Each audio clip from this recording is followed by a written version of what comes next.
স্বাগত একাত্তর জানালে আপনাদের সঙ্গে আছে আমি রাকিব হাসান। দর্শক, আপনারা জানেন একাত্তর জানার একটি সংবাদ পর্যালোচনা ভিত্তিক নিয়মিত অনুষ্ঠান, যেখানে আমরা খবরের নানান দিক বিশ্লেষণের চেষ্টা করি। পত্র, পত্রিকা, টেলিভিশন, ডিজিটাল মিডিয়া এবং অবশ্যই নিউজ পোর্টালে যে সমস্ত খবর হয় আমরা চেষ্টা করি একে একে সেগুলোর শিরোনাম জানিয়ে দিতে। শুধু শিরোনাম জানিয়ে দিই না, আমরা একই সঙ্গে সেই সমস্ত খবরের সঙ্গে যুক্ত মানুষদেরকে আমরা সংযুক্ত করে আমাদের আলোচনা টেবিলে, আমাদের স্টুডিওতে এবং অনলাইন অতিথিরা যুক্ত থাকেন। আমরা তাদেরকে প্রশ্ন করি, উত্তর খোঁজার চেষ্টা করি এবং তারাও আমাদেরকে খবরের গভীরে নিয়ে যান। সেই ধারাবাহিকতায় আজ আমার সঙ্গে স্টুডিওতে আছেন সিনিয়র সাংবাদিক জহুরুল আলম। জহুরুল আলম, আপনাকে আমন্ত্রণ জানাচ্ছি, কৃতজ্ঞতা আমাকে সময়টা দিয়েছেন। এবং আমরা অনেকগুলো বিষয় তো দেখছিলাম, তার ভিতরে ঠিক এই মুহূর্তে যেটা আসলে সবকটি গণমাধ্যমে আলাদা করে শিরোনাম, যে বেনজির দুবাই থেকে ছাড়া পেয়েছে। দুদক জানে না, আমাদের পুলিশ জানে না, ইন্টারপোল কোনো বার্তা দেয়নি, কিন্তু আমরা খবরটা পাচ্ছি, পুলিশ আবার উড়িয়েও দিচ্ছে না।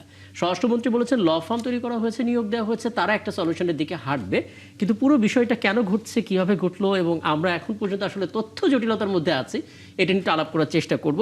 এবং বলে রাখি দর্শক, এই আয়োজনে বিভিন্ন পর্যায়ে ধাপে ধাপে আমাদের অতিথিরা অনলাইনে যুক্ত হবেন এবং তাদেরকে আমরা প্রশ্ন করবো। আর আপনারা তো পুরো আয়োজন জুড়েই থাকবেন। জহুরুল আলম, আপনাকে দিয়ে আলাপটা শুরু করতে চাই। আমরা যেদিন খবর পেলাম দুবাইতে বেনজির গ্রেফতার হয়েছেন, সেদিন শিরোনাম করেছিলাম এবং আমরা আলাপ করছিলাম ঠিক এই আয়োজনে যে কিভাবে দেশে ফিরিয়ে আনা যায়, কিভাবে পাচার করা টাকা এবং তার দুর্নীতির বিষয়গুলো খতিয়ে দেখা যায়। দুদক নানা মুভমেন্টের কথা বলছিল, কিন্তু আজকে হঠাৎ করে শিরোনাম আমরা দেখলাম যে ছাড়া পেলেন গেল বৃহস্পতিবারে বলা হচ্ছে, এবং পুলিশ উড়িয়ে দিচ্ছে না। এবার এটাও বলছে তাদের কাছে তথ্য নাই, ইন্টারপোল কিছু বলেনি, দুদকও কিছু জানে না। মানে আমাদের দুর্বলতা কি ছিল? আপনার অবজারভেশনটা আসলে কি পুরো বিষয়টা নিয়ে? আসলে এটা ডিটেইল তথ্য না পেলে বলা মুশকিল। তারপরেও যদি সাধারণভাবে এটা বুঝতে পারছি যে আমরা তো ধরেন এক্সট্রাডিশনের ব্যাপারে আমাদের কর্তৃপক্ষের যে বক্তব্যগুলো শুনেছিলাম, তাতে তো আশাবাদী হয়ে উঠেছি যে ইউএই গভর্নমেন্টের সঙ্গে একটা ভালো যোগাযোগ আছে এবং তাদের চাহিদা মোতাবেক আমরা শুনেছিলাম যে তখন প্রায় 144 পাতার যে অভিযোগ এবং বিভিন্ন আইনি যে ক্লেম দিয়ে সেগুলোকে অনুবাদ করে ওনাদের কাছে পাঠানো হয়েছিল, এবং স্বরাষ্ট্র মন্ত্রণালয় যথেষ্ট এবং পুলিশের পক্ষ থেকেও যথেষ্ট সক্রিয় ছিলেন, তারা সেখানে একটা প্রতিনিধি দল গেছেও। কিন্তু এটা মনে রাখতে হবে যে আসলে একটা দেশে শুধু এটা দুই সরকারের ব্যাপার নয়, এখানে কিন্তু আদালতও একটা এন্টিটি, ইউএইর যে আদালত। সুতরাং দুদেশের মধ্যে এক্সট্রাডিশন কিংবা পারস্পরিক যে প্রত্যর্পণের যে চুক্তিনামা আছে সেগুলো কীভাবে বাস্তবায়িত হবে সেটি একটি প্রক্রিয়া।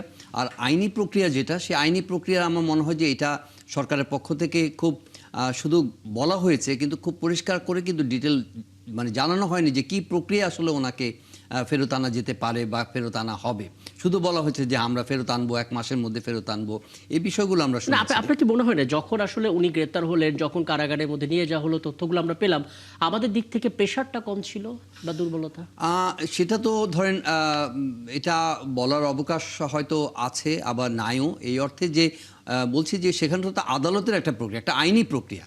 সুতরাং আইনি প্রক্রিয়াটাকে দুই দেশের, হয়তো এখানে আমাদের সরকার ইউএই গভর্নমেন্টের সঙ্গে যোগাযোগ করছে, কিন্তু ইউএইর আদালত তো একটা কি বলবো স্বাধীন, নিশ্চয়ই তাদের কার্যক্রম মাধ্যমে চলে, তাদের সেই ম্যান্ডেটের মধ্য দিয়ে তারা চলছে। সুতরাং আদালতের সিদ্ধান্ত কি হবে সেটা নিয়ে হয়তো বা সরকারের পক্ষ থেকে ইনফ্লুয়েন্স করার কোনো সুযোগ আছে কিনা, যদি থাকতো তাহলে হয়তো ওনার জামিনের ঘটনাটি হয়তো ঘটতো না। তো আমার মনে হয় যে যোগাযোগের ঘাটতির কথা যেটা বলা হচ্ছে, এটা কিছুটা আন্দাজ করা যায় এইভাবে যে আসলে শুধু মুখের কথাই আমরা শুনেছি, কিন্তু খুব ভিগোরাস কোনো মানে কি বলবো যে ডিপ্লোম্যাটিক বলেন কিংবা পলিটিক্যাল প্রেশার বলেন কিংবা ওভারঅল একটা ইনফ্লুয়েন্স করার যে বিষয় ইউএই গভর্নমেন্টের উপরে, সেটা কিন্তু আসলে দৃশ্যমান হয়নি সেভাবে। শুধু বলা হয়েছে যে সরকারের পক্ষ থেকে তৎপরতা চলছে, 1 মাসের মধ্যে ফিরিয়ে আনা হবে ইত্যাদি। কিন্তু আসলে কার্যকরভাবে যে মাঠের যে বাস্তবতা, সেখানে তো দেখছি যে আসলে সেখানকার স্থানীয় আইনি প্রক্রিয়া এবং স্থানীয় আদালত তারা সেভাবে হয়তো এই জামিনটা ইস্যু করেছে, এবং এখানে আমাদের কোনো ইনফ্লুয়েন্স আছে বলে তো এখন মনে হচ্ছে না আপাত দৃশ্যে। একদম। আমি একটু আলাউদ্দিন মোহাম্মদ আপনার সঙ্গে একটু আলাপ করি ছোট করে। প্রথম কথা হচ্ছে, ধরলাম সরকারের একটা দুর্বলতা আছে, সরকার হয়তো ওই প্রেশারটা দিতে পারেনি বা দেওয়ার জন্য যে সিরিয়াসনেস, সেই সিরিয়াসনেসের মধ্যে ধরলাম কিছু দুর্বলতা আছে। কিন্তু বিরোধী দলকে সরকারকে চাপ দিয়েছিল যে এত বড় একজন অপরাধী বাংলাদেশের পার্সপেক্টিভে তিনি আটক আছেন, দুবাইতে, বিরোধী দল কি কথা বলেছে? আমরা দেখতে পাচ্ছি যতটা সরব আমরা সংবিধান সংশোধন সংস্কার ইস্যুতে, গণভোট ইস্যুতে, নানা কিছুতে আপনাদের উপর হামলা হয়েছে, সেই ইস্যুতে আপনারা সরব, কিন্তু এই বিষয়গুলো নিয়ে সরকারকে আপনারা কোথাও বলেছেন কোনো কিছু? জি। ধন্যবাদ। বিরোধী দল তো সংসদে শুরু থেকে কথা বলে আসছে জি। এবং যেদিন গ্রেপ্তার হলেন সেদিনও কিন্তু সংসদে তারা কথা বলেছেন এবং তাকে দেশে ফিরিয়ে আনার ক্ষেত্রে যে কোনো ধরনের সহযোগিতার আশ্বাস দিয়েছেন। জি। আমরা এনসিপি থেকেও কিন্তু সরকারকে আহ্বান জানিয়েছি, শুধুমাত্র বেনজির নয় বরং আপনার ফ্যাসিস্ট আওয়ামী লীগের বিশ্বের বিভিন্ন প্রান্তে যেখানে আপনার তারা লুকিয়ে আছে, পাশাপাশি বিশেষ করে যেখানে তাদের সম্পদ পুঞ্জীভূত হয়েছে সেগুলোকে উদ্ধারের ক্ষেত্রে আমাদের সহযোগিতা এবং আপনি বলছেন প্রেসার, আপনার আসামি গ্রেপ্তার করার পর সরকারের কাজ হলো তাকে ফিরিয়ে আনা। হ্যাঁ, এটা ইন্টারপোলের মাধ্যমে সরকার সে কাজ করছে, এটা মন্ত্রণালয়ের কাজ। আমাদের তো মূল কাজ হলো যে এখানে এই জায়গায় যে কোনো ধরনের বাধা এবং সামাজিক যে অস্থিতিশীলতা তৈরি হতে পারে সেটা নিয়ে সেই জায়গায় সোচ্চার থাকা এবং সরকারকে মরাল সাপোর্ট প্রদান করা, একই সাথে সরকারকে প্রেসারের মধ্যে রাখা। আমার মনে হয় বেনজির ইস্যুতে এই কাজটা শুরু থেকেই করেছে। এখন যদি সরকার এটা না করতে পারে, এটা আসলে তাকেই আপনার ভবিষ্যতে আবার নতুন কি প্রক্রিয়া তাকে ফেরত আনতে করতে হবে। একদম।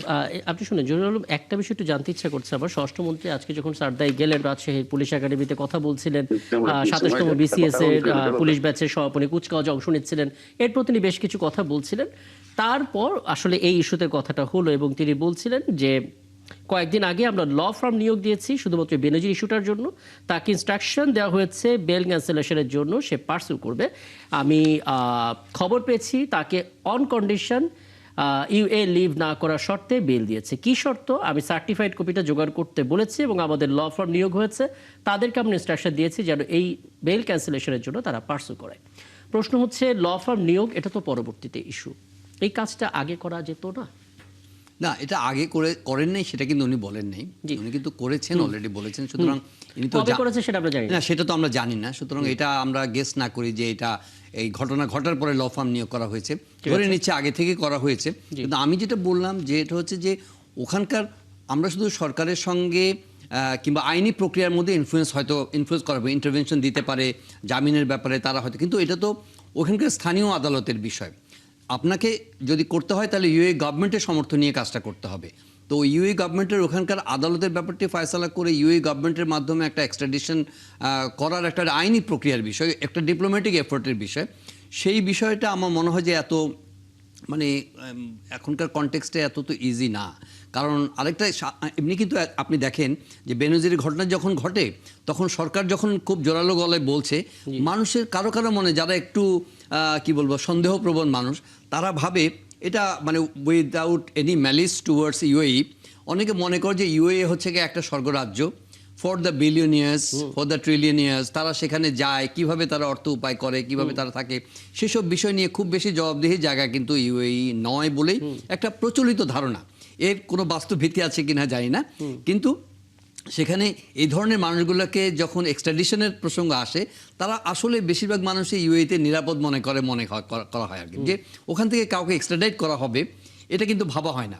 সুতরাং আমরা যখন শুনলাম যে বেনজিরকে 1 মাসের মধ্যে আমরা নিয়ে ফেরত আনতে পারবো, অনেকের মনে কিন্তু একটা সন্দেহ ছিল যে আসলে ইউএই কি আমাদেরকে ফেরত পাঠাবে তাকে, এবং আমরা কি এনে তাকে বিচার করতে পারবো।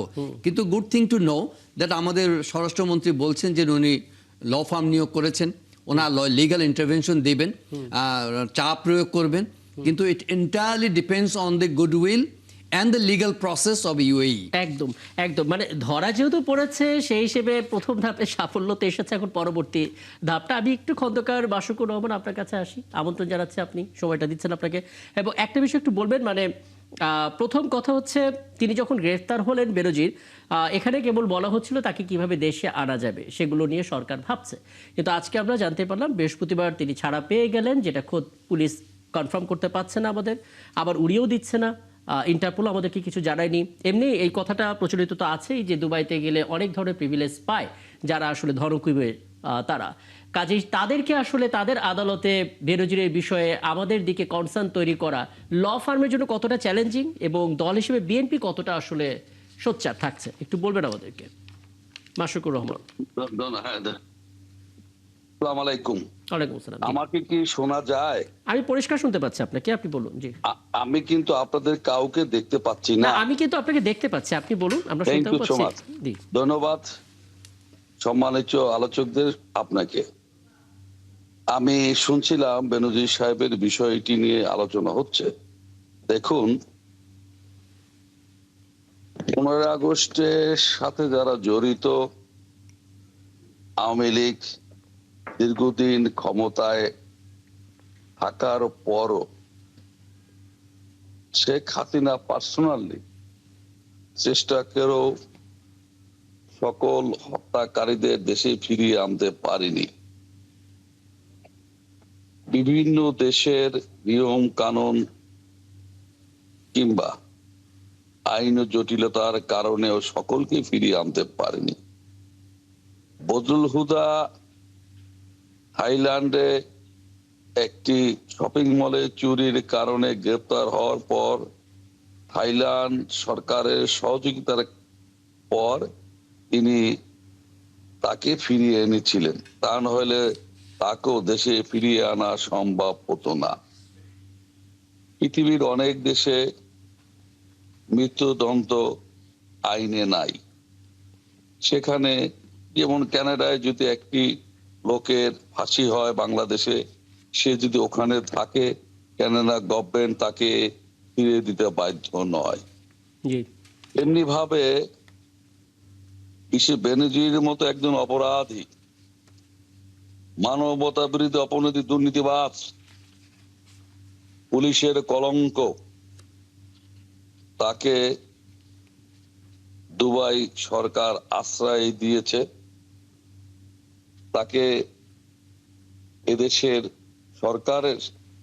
সরকারের কাছে এই অপরাধীকে যতক্ষণ কোর্টে দোষী সাব্যস্ত না হয় তাকে অপরাধ বলা যায় না। যদিও বাংলাদেশের বিভিন্ন আদালতে তার বিরুদ্ধে মামলা রয়েছে। দুবাই গভর্নমেন্টের উচিত ছিল বাংলাদেশের সরকারের কাছে হস্তক্ষেপ করা, সেটি করা হয়নি। এ কারণে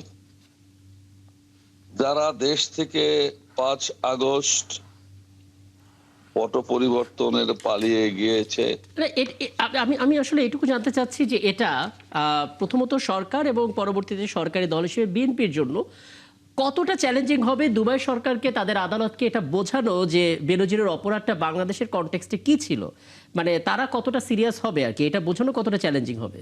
জি, একটা সুন্দর কথা বলেছেন। অবশ্যই এটা একটা চ্যালেঞ্জের বিষয়। আমি মনে করি বাংলাদেশ বর্তমান বিএনপি সরকার, তাকে অবশ্যই দুবাই সরকারকে বুঝাতে হবে তার অপরাধের মাত্রা কতখানি, আচ্ছা, এবং সেটা বুঝিয়ে দুবাই সরকার যাতে বাধ্য হয় তাকে বাংলাদেশে ফেরত পাঠাতে, সেই ব্যবস্থা করা উচিত বলে আমি মনে করি। এবং আমি বিশ্বাস করি সরকার সেদিকে হাঁটছে এবং একটা পর্যায়ে তাকে বাংলাদেশে আসতে হবে। এবং আমি মনে করি এই অপরাধীকে বাংলাদেশে নিয়ে আসতে হবে। আপনি দেখুন, আপনার শেখ হাসিনার কথাই বলুন না কেন, ফাঁসির দণ্ডপ্রাপ্ত আসামি, তাকেও বাংলাদেশ ইন্ডিয়া থেকে ফেরত আনা সম্ভব হয়নি। বিভিন্ন জটিলতা, এগুলো ব্যাখ্যা করা সবকিছু মিডিয়ার মাধ্যমে জানা যায়, আপনিও বুঝতে পারছেন। বুঝতে পারছি। তার মানে আমাদের এখন ঠিক এই মুহূর্তে আসলে ল ফার্মের উপর অনেক বড় দায়িত্ব এই জিনিসটা আসলে কনভে করা, এবং সেই জায়গা থেকে দুবাইয়ের আদালত, দুবাইয়ের সরকারকে আসলে আরেকটি বিষয়, জি ছোট করে। আপনি একটা চমৎকার কথা বলেছিলেন, যিনি এই মতো আলোচনা করতেছিলেন, বিরোধী দল। জি, আপনার মনে আছে কিনা, এরশাদ পতনের পর বিরোধী দল ছিলেন আওয়ামী লীগ এবং শেখ হাসিনা বিরোধী দলের নেত্রী। তিনি পার্লামেন্টে দাঁড়িয়ে ওনাকে কিন্তু পতনের পর জেলখানায় যেতে হয়নি। শেখ হাসিনা দাঁড়িয়ে বলেছিলেন ওনাকে কেন বাইরে রাখা হয়েছে, জেলে নেওয়া হয়নি। তৎকালীন সরকার দলের প্রধান কিংবা সংসদ নেত্রী বেগম খালেদা জিয়া বলেছিলেন সেদিন পার্লামেন্টের সর্বসম্মতিক্রমে শাসক উনি এরশাদকে জেলে পাঠানো হয়েছিল। আপনি চমৎকার এই যে কথাটি বলেছেন, বিরোধী দল অনেক কিছু বিষয় যেভাবে সোচ্চার, বেনজিরের বিষয়েও এই পার্লামেন্টে আমি একটা জিনিস এই অগস্ট